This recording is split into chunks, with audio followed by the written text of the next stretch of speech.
Household Cavalry on parade in Hyde Park, London. Their duties here today are purely ceremonial, as cavalry have long since been driven from the battlefield. Today's weapons have seen to that. But they are a glittering reminder of the days when cavalry was the premier arm of war, and horse soldiers the shock troops of many a victorious army. Men, of course, have fought on horses almost as long as there have been soldiers. Indeed, there have been several epochs in the history of warfare when the mounted warrior dominated all the other arms. And even today, in an age of howitzers and atomic bombs, there are old soldiers who can still remember the exhilarating experience of charging an enemy with sabers drawn. The strength of the charge is in the straightness of the line. When once the alarm was sounded, draw swords. It was like riding into hell. The guns boomed, batteries smoked everywhere. Matter of fact, after a time he was blinded by the smoke of the guns, and especially not only the shells exploded, and the guns themselves was up amongst them. Harry Williams, aged 102, recalls a cavalry charge from the Great War. Well, by the time I got there, the whole mass cavalry was in line.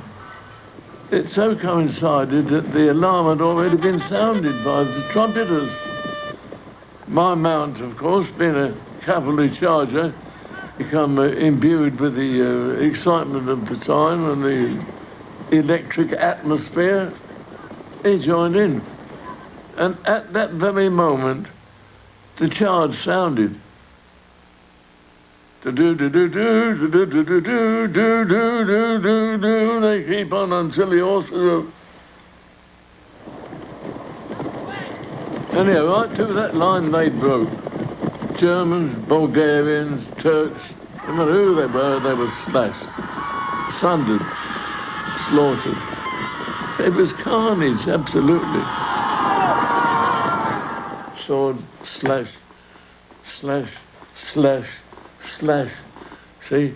Then somebody picks out that over your horse's head, dig in, out again, and no one appears that in you. You simply be supposed to twist your wrist and slice at him.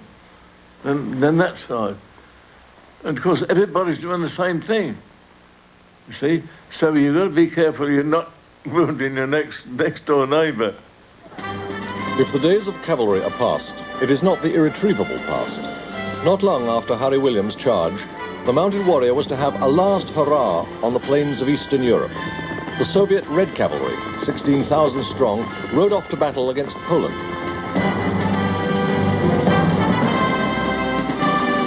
Outside Warsaw, the Polish cavalry defeated the Russian invader. The Polish riders returned homeward as national heroes. It was in the same heroic spirit that they rode out in 1939, 40 regiments strong, against the German blitzkrieg. Legend has it one regiment was actually to break its lances on the armor of German tanks.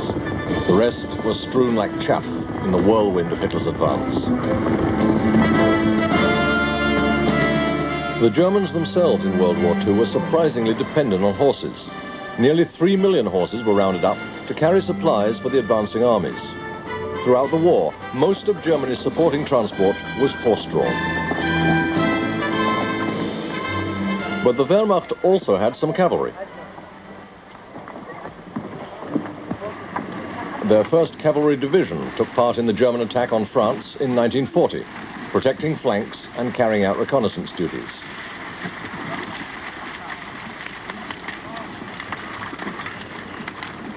And when Paris was occupied, German cavalry took their place in the victory parade, before bowing out of history. Right chap! Right, right, smart, that's what that there, get up! One quarter made you reckon, get up and right, put one in, right, get up!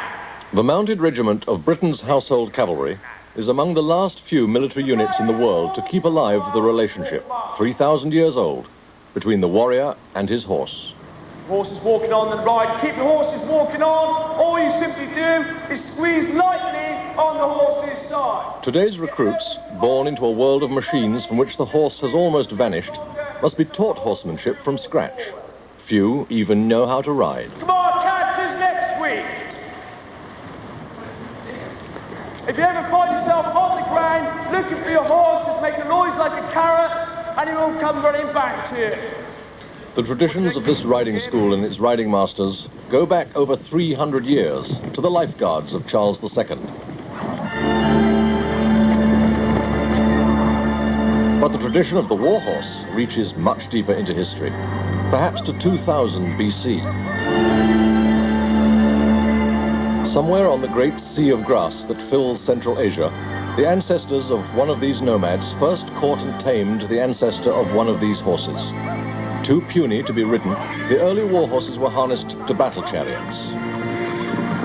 But about 900 BC, breeding produced a riding horse and the cavalry revolution.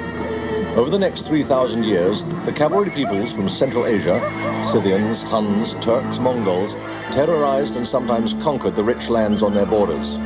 Greatest of all nomad conquerors was to be Genghis Khan, whose empire in the 13th century stretched from China to Russia.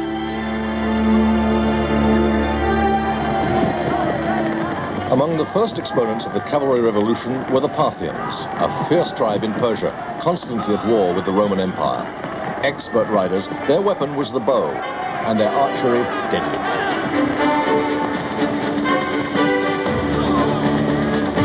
Their special technique was to seem to break off the action, when in fact they would ride away to collect more arrows.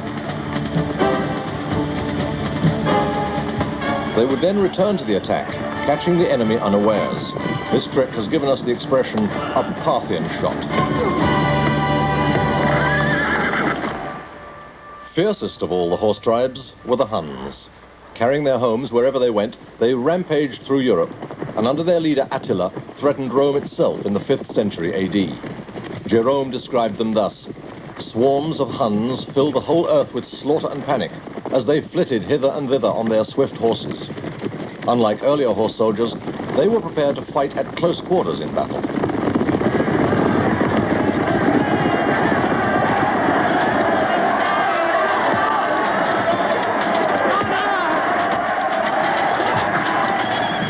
Their ferocity and the destruction they wrought struck terror into the hearts of more settled people.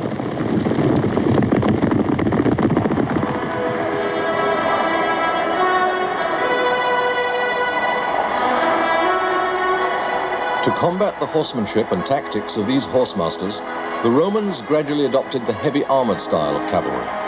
Called cataphracts, these armored riders could not save Rome itself, but for 1,000 years succeeded in defending the Eastern Empire against the assaults of the steppe peoples. Their breed of horseflesh and their style of heavy equipment would ultimately produce the warrior we call the knight.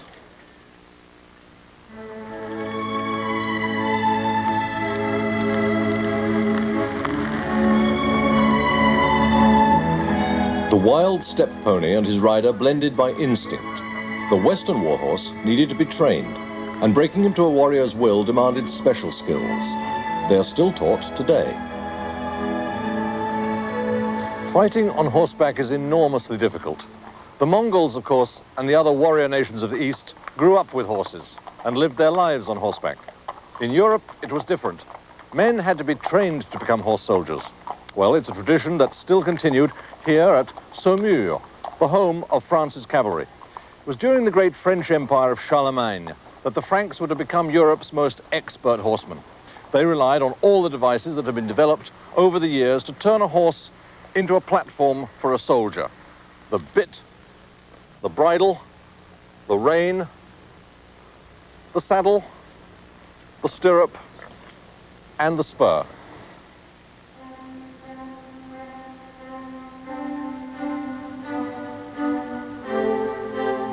The medieval knight was the final flowering of Europe's mounted armored warrior. By the 15th century, his simple chain mail was a thing of the past. Armorers had learnt to encase a man from head to foot in glittering plate, and parts of his horse as well. His weight could approach 250 pounds, and his armor was fashioned to show a glancing surface to any blow or arrow strike.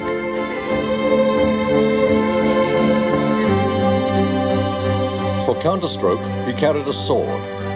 All this equipment was exorbitantly expensive, so inevitably the knight came from the rich and ruling class. The crushing power of his weapons and armor allowed the knight to dominate the battlefield for nearly 500 years. With his body braced in stirrups and supported in a rigid saddle, he was ready for battle.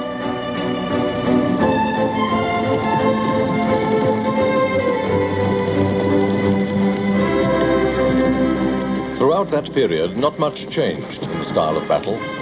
The Battle of Soissons in 923, of Bouvien 300 years later, and even of Agincourt 200 years after that, must have looked much the same.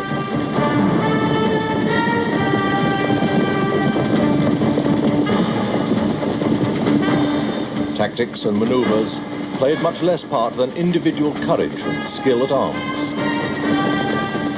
Often the knight would fight dismounted, but when battle was joined on horseback, the spectacle was sensational.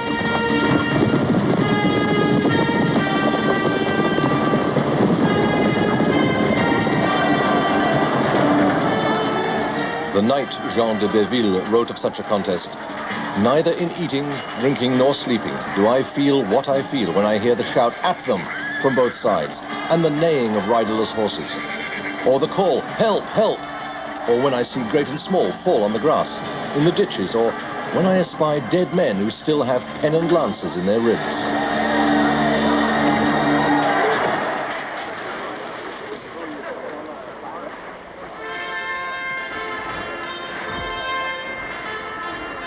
But real combat was too infrequent and usually too chaotic for the medieval knightly class to show to the full the prowess it wanted to display to the world. Its code, which we call chivalry, emphasized the values of courage, fair play, and skill at arms. The knights found that these virtues were shown to best advantage in mock combat. The joust, to which only gentlemen were admitted, was also an excellent means of keeping the rough soldier of fortune at arm's length.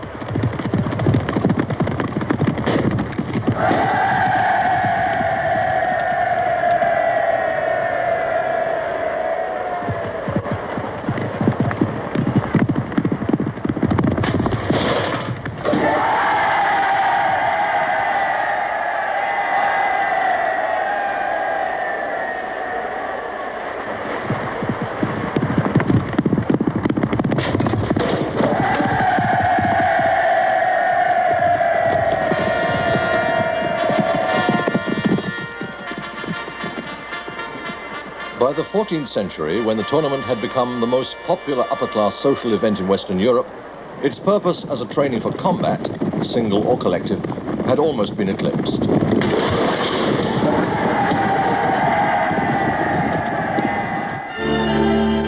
But chivalry was also imbued with a powerful religious force. The knight was not only expected to fight well, but to do good. Hence knighthood's enormous enthusiasm for the Crusades. The knights of Western Europe met their greatest challenge here in the Holy Land, which they were sworn to recover for Christendom.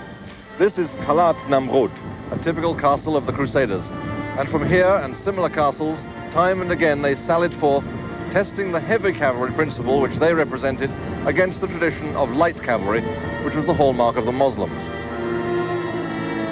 When Muslim met Christian cavalry on equal terms, the Iron People, as the Turks called the Crusaders, usually prevailed. More often, the light horsemen of Islam preferred to make the Christian warriors exhaust themselves in fruitless charges before closing in for the kill.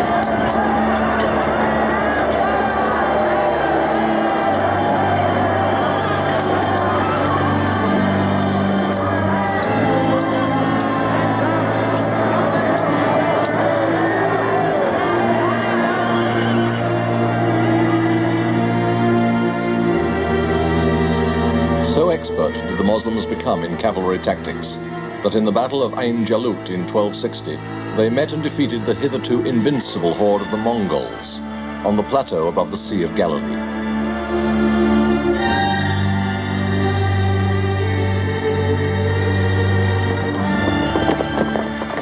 The Mongol pony, peerless on his own ground, was no match for a war horse on the European grasslands.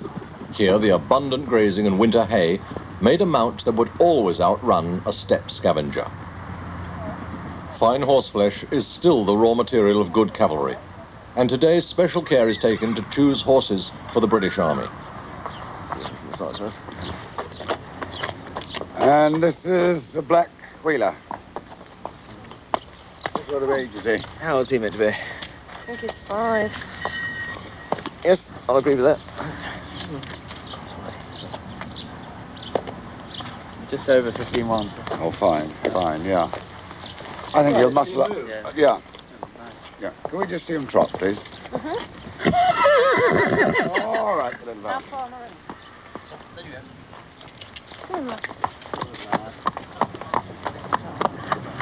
in? He's all right, and I think he'll go a bit. So if he won't do the regiment as an officer's charger, the King's troop will probably like him. We're galloping on, do you think, no? He'd do anywhere. He'd do anywhere. You do anyway, yes. Yeah. There is more to a cavalry horse than strong bone and firm muscle. Like his rider, he must learn to move to the walk, march, trot and canter as ordered. His training begins, like that of a medieval war horse, on the lunging rein. But the cavalry horse has had to face something never experienced by the war horse.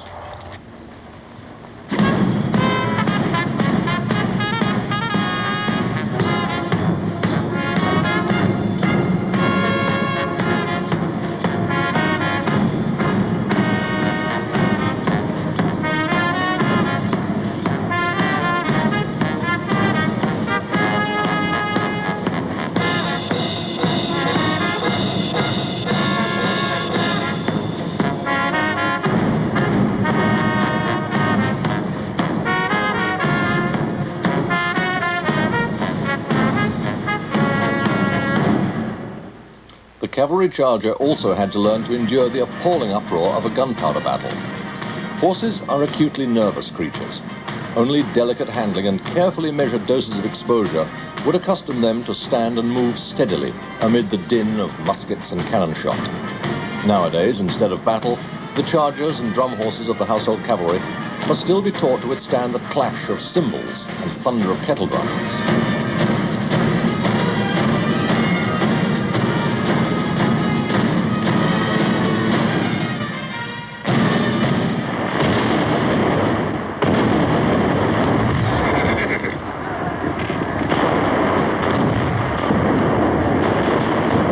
But gunpowder made not merely a noise, it also made a revolution. In the 16th century, the musket and the cannon, against which no suit of armor was proof, made the man who wore it irrelevant. So after 5 centuries of dominance, the knight abruptly disappeared, like frost from a sun-warmed battlefield. The horsemen who survived, like those of the English Civil War, had to find new roles. One was to act as a final shot force. The other was to pursue the enemy to destruction.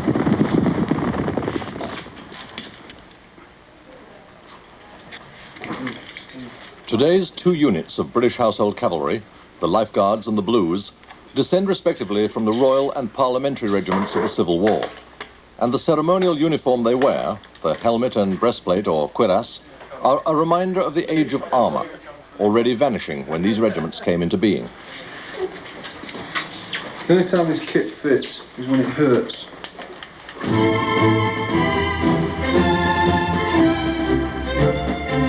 Light cavalry, the scouts and skirmishers of an army, wore no armor at all.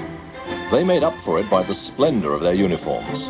There were never more magnificent soldiers than the hussars and lancers of those days.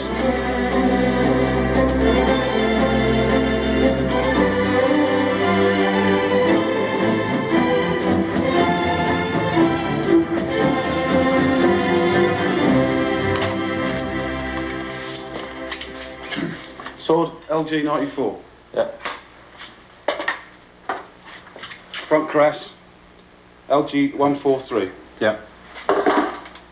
Back cuirass LG 47. Yeah. Helmet LG 257. Yeah. That is all your kit. There is £5,000 worth. You will look after it. If you lose it, you will pay for it. If you go over there now, you can sign for it.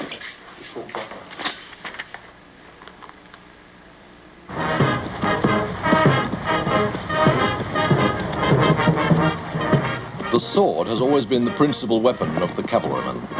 Traditionally, light cavalrymen have favoured the curved scimitar, best adapted for cutting and slashing in the confusion of a skirmish. Heavy cavalry, from the days of the armoured knight onwards, had preferred the straight, heavy, thrusting sword.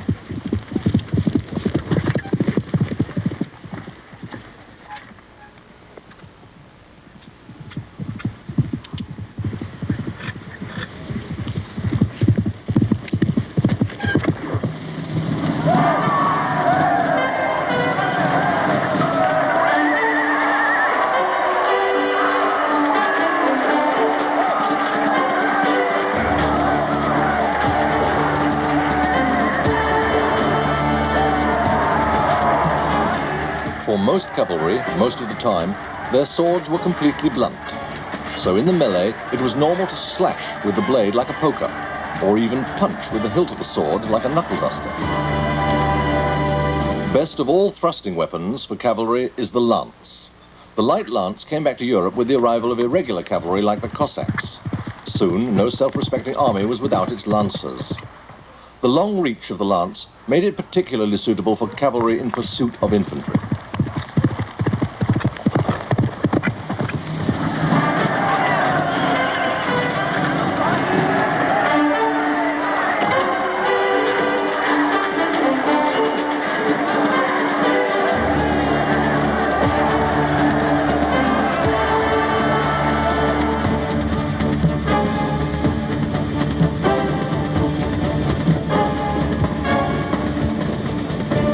The lance was also used against close-ordered troops. At Omdurman in 1898, it was a regiment of British lancers who broke through a solid mass of Sudanese irregular infantry.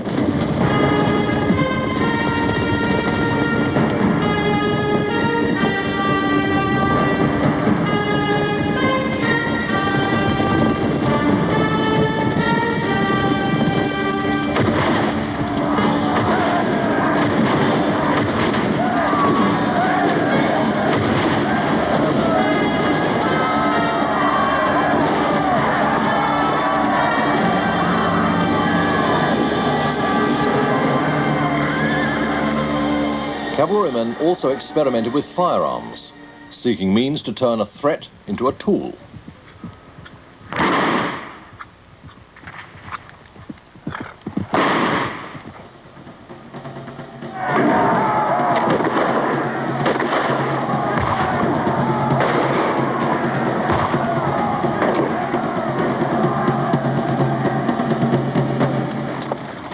The repeating firearms, revolver and carbine, which became available to horsemen at the time of the American Civil War, seemed to promise that cavalry might at last deliver its share of firepower. But the truth was that man and horse made a better target than they ever did a fire team, and so were doomed to be victim to the skulking soldier.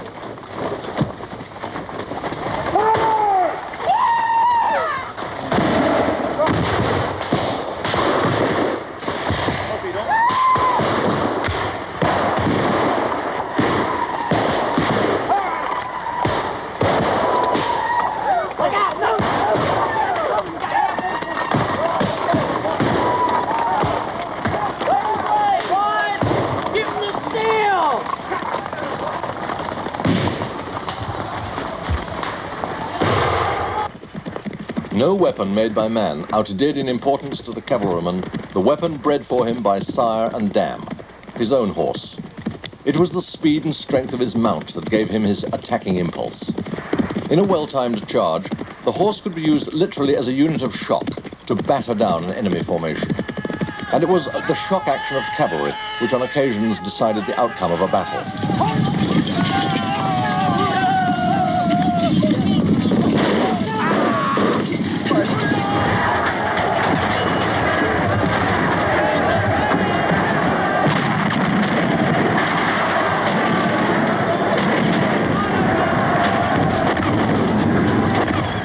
At Breitenfeld in the 30 Years' War, Gustavus Adolphus used his Swedish cavalry to deliver the knockout blow. Marlborough's British cavalry made the decisive charge at Ramillies. From a flank position the French had left unprotected. Napoleon's heavy cavalry won the day at Marengo and Eylau. But such charges turned on luck. Stout-hearted musketeers formed in square or protected by artillery, could never be shaken by cavalry.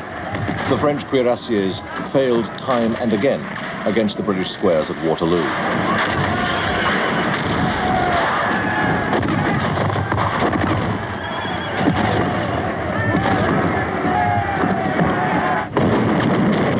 British hussars and lancers were massacred by Russian guns at Balaklava. Into the Valley of Death rode the 600.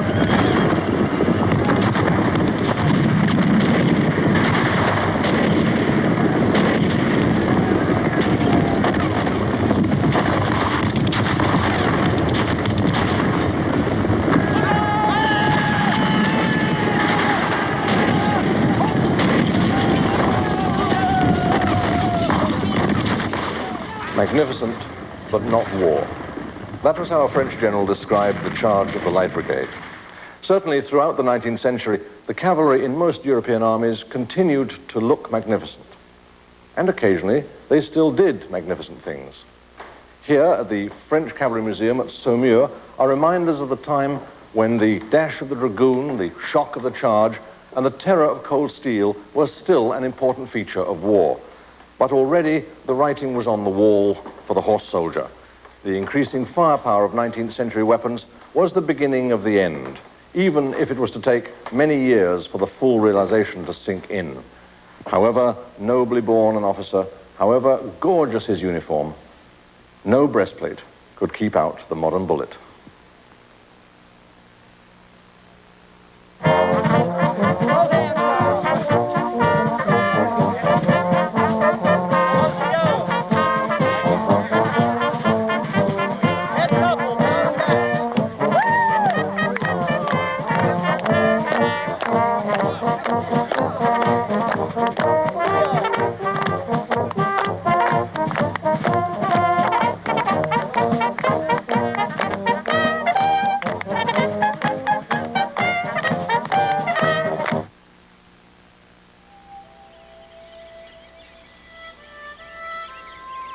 Across the Atlantic, in a society which had never known a knightly class and where a horse was just a means of getting about a vast country, soldiers were to avoid the mistake of thinking that cavalrymen could ignore the effects of modern firepower.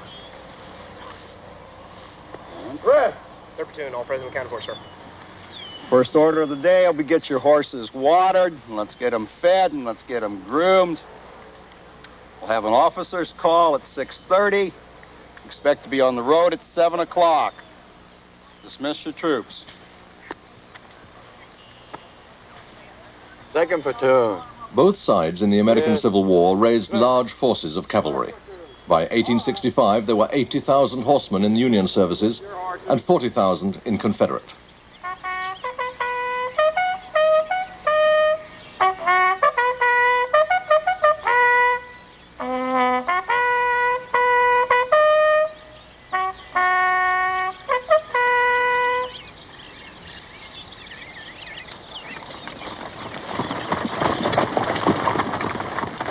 Neither side committed horsemen to battle in the European style, but as skirmishers, scouts, and above all raiders, American horsemen put their European counterparts to shame.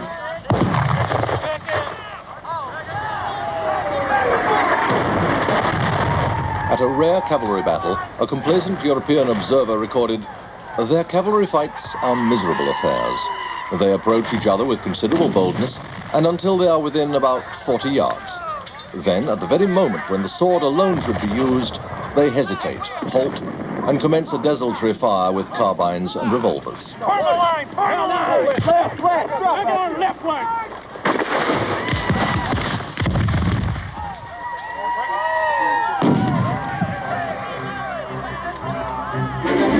The British learned nothing from the American example. Even in the expanses of their empire, they continued to train with sword and lance. And when, in South Africa, they encountered enemies who rode like Mongols and shot superbly from the saddle, the price of their arrogance proved costly. All the Boers were mounted, every Boer possible.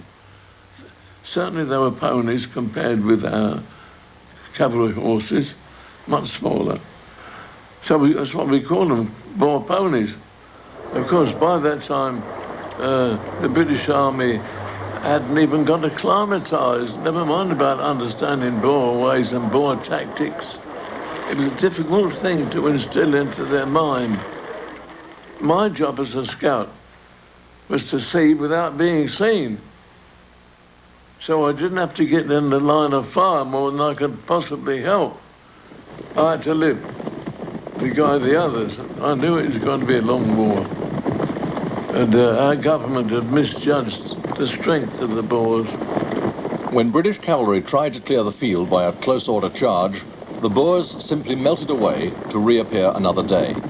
Finally, British cavalry had to swallow their pride and learn, as we see here in this rare film of 1900, the tactics of dismounting and fighting like infantry. It was paying the Boers the flattery of imitation.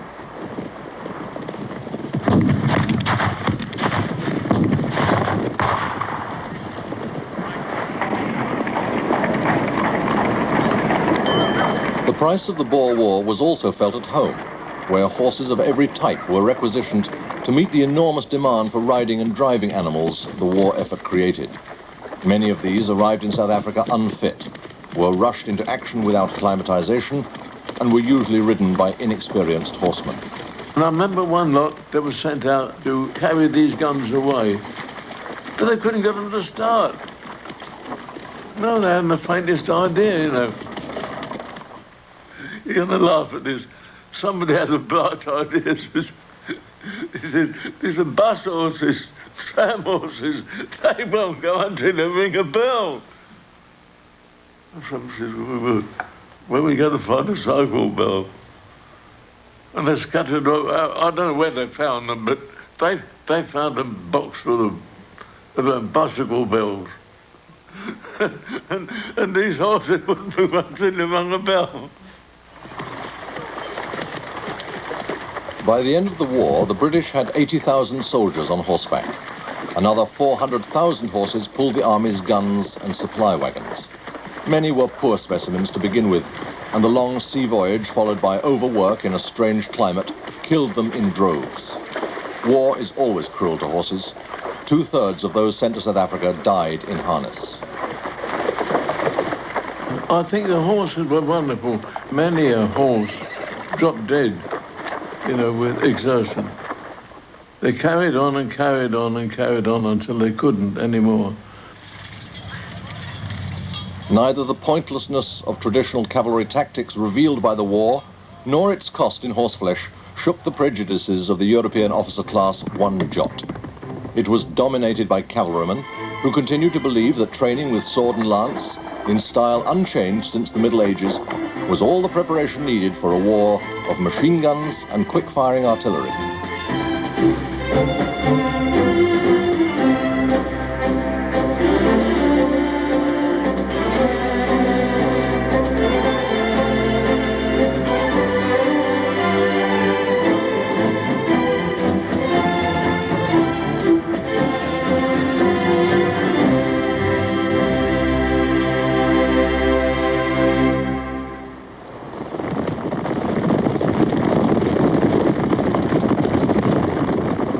The future of the cavalry arm itself was unquestioned. It seems probable that in 1914 there was more cavalry in existence than at any previous time in history. Britain went to war with 10,000 horses, trained in the new tactics of dismounted action.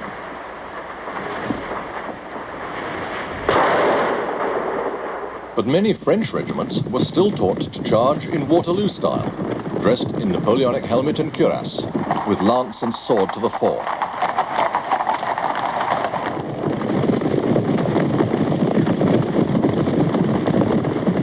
Still believing in the invincibility of cavalry, the French mobilized 10 divisions.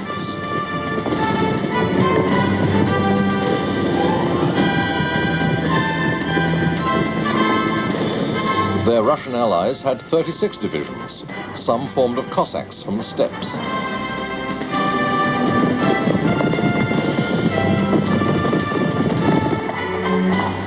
The Germans sent 11 divisions to war, and their Austrian allies another 11.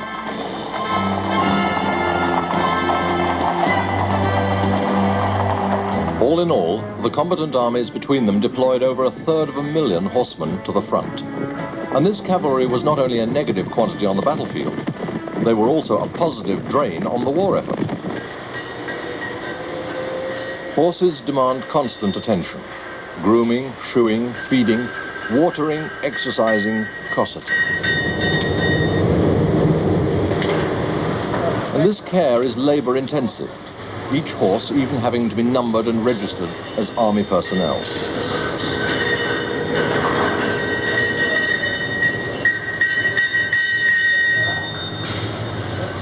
Make much of your horses is a cavalry drill order, because an unhappy horse may give up the ghost long before it meets the enemy.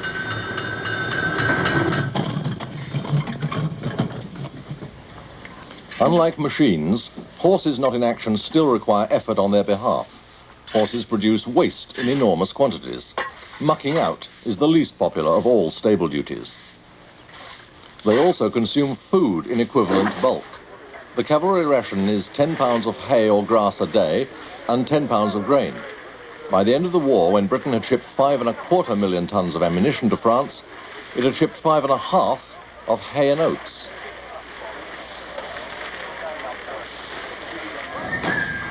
Generous rations have always been essential if the charger has to carry a trooper and the great quantity of kit he and his horse need. Ted Burgess, who was a trooper as late as 1940 in the Syrian campaign, remembers. You carried 2 blankets, one for the horse, one for yourself. They were on the horse's back under the saddle. You had a rifle and in the right-hand side of the saddle and a bucket. Your sword on your left-hand side, and the sword was in a shoe case. Attached to the shoe case, we carried 2 shoes and nails. You had a water bucket as well, grooming kit, and your mess tin strapped onto your rifle bucket. You had your greatcoat and a ground sheet rolled, one on the front arch of the saddle and the other on the back arch of the saddle. You had 2 wallets on the front of the saddle which contained your change of clothing. You had a built-up head rope and a head rope on the horse, and 90 rounds of ammunition around the horse's neck and 90 rounds around your own neck. So all in all, you had a fair weight to carry.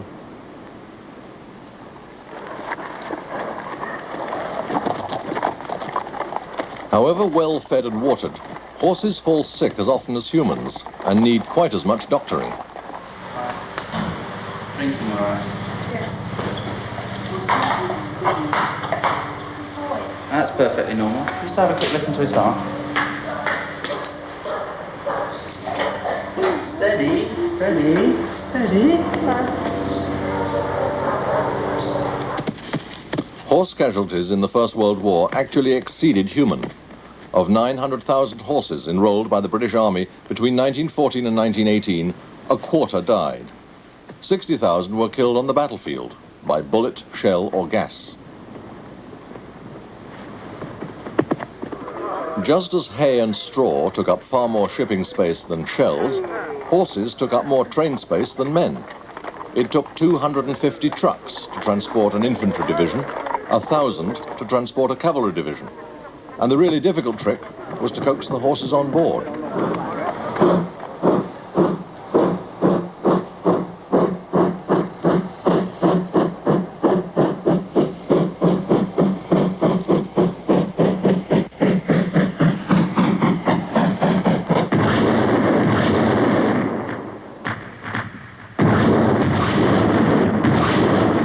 And yet, despite all the evidence that trench warfare and the horse did not mix, the generals of all armies in the First World War persisted until 1918 in looking for ways to bring their cavalry to grips with the enemy. They clung to the belief that if only they could blast a gap in the trenches by artillery and infantry assault, the horsemen would then gallop through to complete the victory. The British called the hope looking for the G in gap. But the conditions of trench warfare made it impossible to keep cavalry within striking distance of the front. A cavalry division occupied 9 miles of road, but had to wait 10 miles from the trenches, out of enemy artillery range. The tactical mathematics were nonsense. Even at Cambrai in 1917, when the British tanks at last made a gap, the cavalry failed to reach it before the Germans stopped the hole.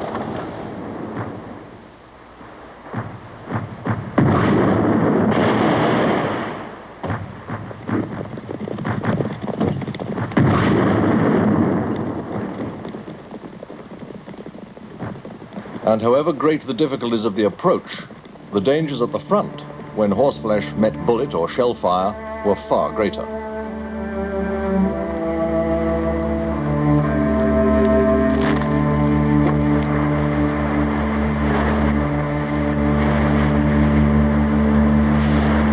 At the very end of the war, however, some cavalry units at last got the chance to charge the enemy. Fred Horsnail remembers an action at Harbonnier. It was hilly and trenches and whatnot. Eventually we came to the open country, and the squadron leader apparently spotted the Germans jumping out of this train.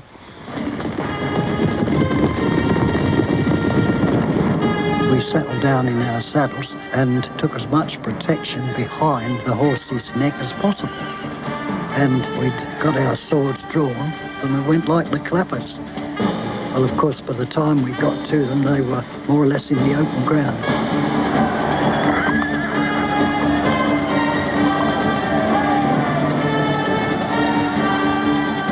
But unfortunately, I received a clout in the back. I could see this blood coming out of my sleeve, and I thought to myself, oh, I've got one. And of course I started to drop back. Well, the next thing was, how am I going to get off this ruddy horse? So I just let my arm drop down onto my greatcoat that was on the front of the saddle, and released the sword knot and dropped the sword, picked this arm up and put it up here. And of course after that I passed out. I don't know what happened. There were a few places where the cavalry of the First World War found the space and immunity to maneuver with the freedom of the horsemen of old. Against the Turks in Palestine, the British General Allenby deployed a large mounted force. Here in the open plains of the Holy Land, familiar in the past to charioteers, steppe nomads, Saracen light horse and crusading knights, horse soldiers fought their traditional battles for the last time.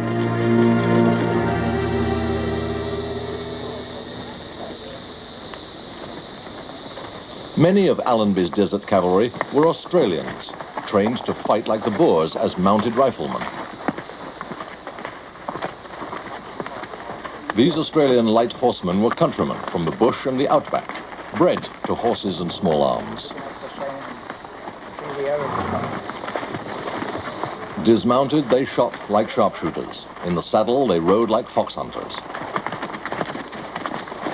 At Beersheba on October 31st, 1917, they staged one of the last great cavalry charges of history. A veteran, Martin Balserini, recalls the day. Just before we left, and we left at dark, and we done 40 miles that night through desert. Then we camped in the daytime, and next night we started off again, and they done another 40 miles, and still without water. Beersheba was the only place where there was water. If we couldn't have taken Beersheba, well, them horses wouldn't have, they would have had to do another 30 miles, and they wouldn't have done it.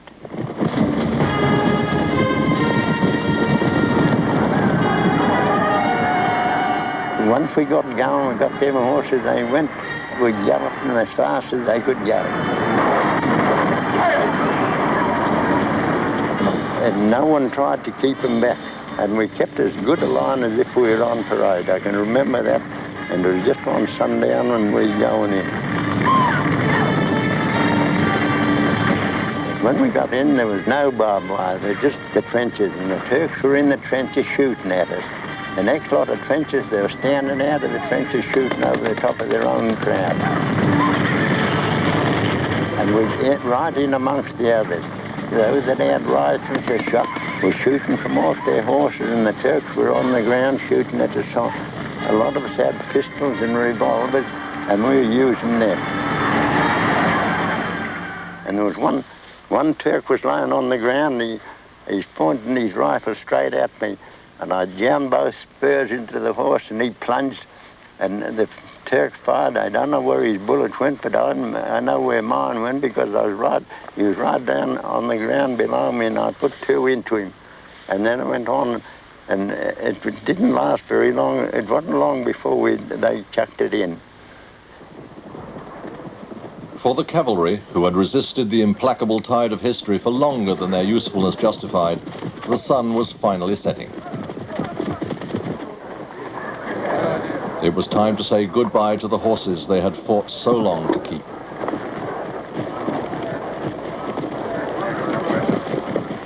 One by one, the cavalry regiments gave them up.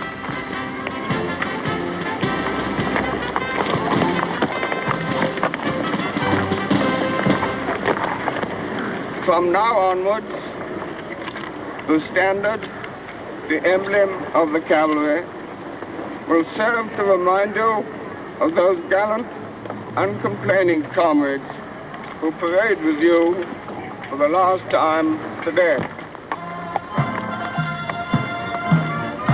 But it would be misleading to say the cavalry died altogether. In some armies it did, of course.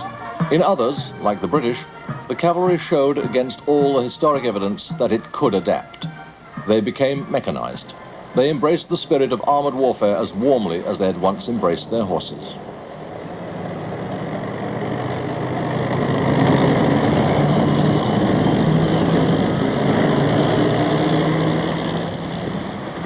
The household cavalry, the last regiment who still ride horses in the British Army, fought with great gallantry in armored cars in World War II. They led Montgomery's 21st Army Group into Brussels, past the battlefield of Waterloo, matching the offensive spirit of their cavalry predecessors in that earlier conflict.